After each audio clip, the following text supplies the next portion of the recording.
What about when you don't know someone? There's practicing for a conversation you're going to have. And then there's I'm going to a cocktail party, I'm going to a conference. I don't know who I'm going to meet or who they're going to be. Is there a way to just build repetition or get your reps in for practicing conversational skills without any person that you're talking to, if that makes sense? I absolutely do practice my question techniques in private. When there's somebody that I meet and I don't think I'm ever going to meet them again, I just throw out a question approach to see how will they respond. I try to direct them. Tell me what you were doing this weekend instead of, so what were you doing this weekend? I try it and see what happens. If I try it on someone in person and it doesn't feel awkward and I don't see a distance in the conversation, I think it's a good technique. Keep it in my Google Doc full of techniques for having better conversations. Tell me what else is in the Google Doc, right? You've got starting with tell me. You use pausing and interrupting people, saying because, let them continue. What other tactics work really well in this conversational flow? The one that started the whole thing for me was I, for years, felt really bad because I asked Jason Fried, the founder of Basecamp, how he failed, when he failed. And he just kind of looked away. I still see him right now as we're talking in my head, looking away and going, well, sometimes we just don't have any setbacks. Some things just don't have that. And then the more I pushed, the more he just acted, or I felt that he acted like I was an idiot who always failed and couldn't understand that sometimes people don't just, fall on their face when they're just trying to walk to the other end of the room. Anyway, that ate away at me, that I asked him about his setback and he didn't give me an example, and I kept pushing, and the more I pushed, the more he resisted. So I hired an interview coach and I gave him that specific example. I said, look, Jeremy, before we talk about anything else, I have to tell you about this one problem. And I told him, and he goes, oh, my therapist had a situation like that. Go tell me. He goes, my therapist had a technique called join the resistance. Says, my therapist would have these men who would come into her office and she would say, okay, tell me about the problem you and your wife are facing. And the husband would go, I don't have any problems. Say, but you're clearly in here because you have a problem. There's an issue in the relationship.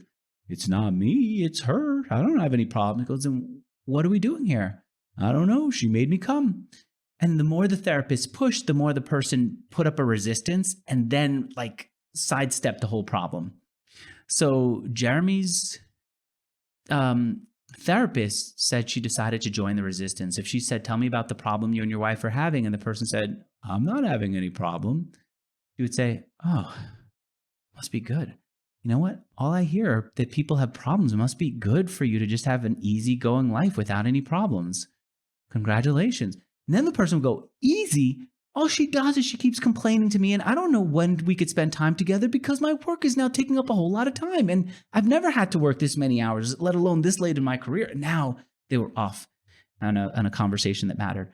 And so Jeremy, my interview coach, said, join the resistance. Whenever you ask a guest a question and they resist, stop fighting with them. Join the resistance. Say something like, well, it must be great to have an easy business. Everyone else is struggling. It must be great to have an easy time building your company when the rest of us are working really hard. When I say that, the person will immediately lash out at me and go, hard? I mean, you think this is easy? You don't know. Last night we were up because the servers were down, and then somebody a week ago was complaining to me about the way that we are interacting at work. And I'm trying to get work done, not talk about what their interpersonal issues are. Now we've got a real problem we can talk about. So anyway, because the coach said, join the resistance, and he gave me that phrase, I wrote it down in a Google Doc with that phrase. And I said, oh, I'm going to remember this because it has a name. And so I started to, whenever I would have a new technique, I would give it a name and I'd add that technique to a Google Doc. I saw the list in the book where there's like a flowchart's the wrong word. It's like a directory of tactics. So there are plenty more for anyone listening who wants more than we'll get to today. But how do you think those techniques work when you talk about building yourself up, not making yourself seem needy and asking questions when you're interviewing for a job, or maybe you're doing references with someone's previous manager. Can you still use those techniques to get people who are kind of more guarded with information to share? I use it with people all the time. I think sometimes people are guarded because they're modest, because they're not jerks.